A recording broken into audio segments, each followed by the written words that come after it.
Olá! É curioso pensar no que realmente guia as nossas escolhas, né?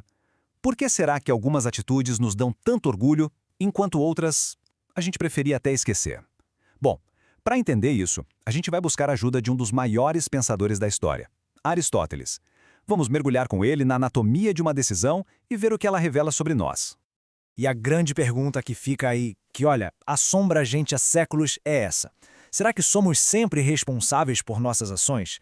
Parece uma questão super complexa, né? Mas o incrível é que Aristóteles, ele criou uma espécie de mapa, um guia bem claro para a gente conseguir navegar por esse dilema.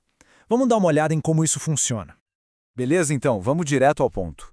Para Aristóteles, o primeiro passo, antes de sair julgando qualquer coisa, é entender que existem tipos diferentes de ação. Pode parecer básico, mas é exatamente aqui que a mágica acontece, que tudo começa a fazer sentido. Essa primeira distinção é, sério, a chave de tudo. E essa grande divisão é basicamente esta. De um lado, o que a gente faz por vontade própria. Do outro, o que a gente faz sem querer. Os atos voluntários, sabe? Eles vêm de dentro da gente. Já os involuntários, eles são meio que empurrados por forças de fora, ou às vezes por pura ignorância. A lógica é simples. A nossa responsabilidade moral, ela mora quase que inteiramente ali, na primeira caixinha. Tá, mas e aquelas situações complicadas, meio cinzentas? Aí Aristóteles traz um conceito que é fascinante, o tal do ato misto. Imagina só a cena, um navio no meio de uma tempestade absurda. Para salvar todo mundo, o capitão decide jogar a carga toda no mar. A tempestade, claro, forçou a situação, mas a decisão de jogar a carga fora, foi uma escolha. E para Aristóteles, essa escolha, mesmo feita sob uma pressão enorme, ainda pende mais para o lado voluntário. E é essa ideia que nos leva para um nível ainda mais fundo. Porque veja bem, para Aristóteles, nem todo ato voluntário é criado da mesma forma. Não, existe uma categoria especial, uma que é a mais importante de todas para definir quem a gente é. É a chamada escolha deliberada. O termo grego para isso é prohairesis. Para entender, pensa assim, a escolha não é só um impulso, um desejo bruto, sabe? Não. É um desejo que foi processado, que passou pelo filtro da nossa razão. É aquele resultado de quando a gente para e pensa, beleza, eu quero isso, mas qual é o melhor jeito de conseguir? Então, o ponto central é esse aqui. O mecanismo funciona mais ou menos assim. Primeiro, a gente tem um desejo por um objetivo final, um fim. Por exemplo, ter saúde. Ninguém delibera sobre querer ou não ter saúde. A gente simplesmente quer, certo? O que a gente faz, na verdade, é deliberar sobre os meios para chegar lá. Tipo, fazer exercício, comer melhor, e aí no fim a gente escolhe uma dessas ações. É exatamente nessa escolha dos meios que a nossa racionalidade e o nosso caráter dão as caras.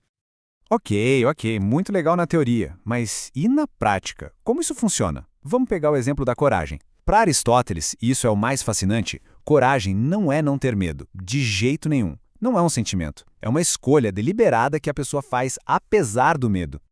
Isso aqui ilustra de um jeito perfeito a famosa doutrina do meio termo dele. A virtude da coragem é esse equilíbrio. De um lado da balança a gente tem a falta, a deficiência, a covardia. Do outro, o excesso, a temeridade, aquela imprudência. A coragem, então, é a escolha racional de ficar bem no meio, de agir de forma equilibrada entre esses dois extremos.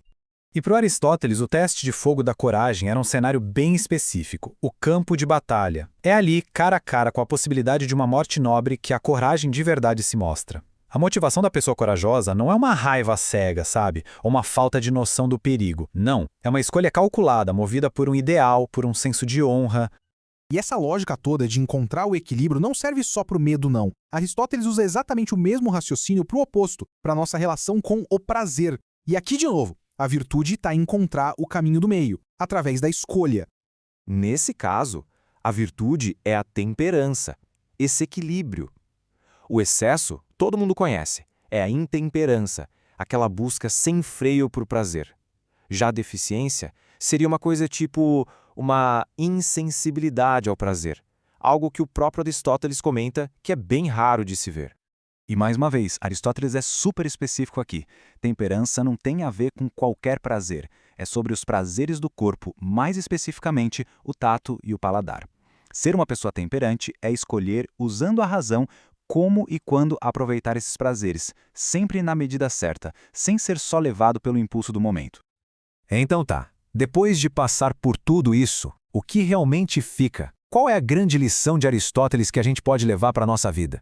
Vamos juntar as peças agora.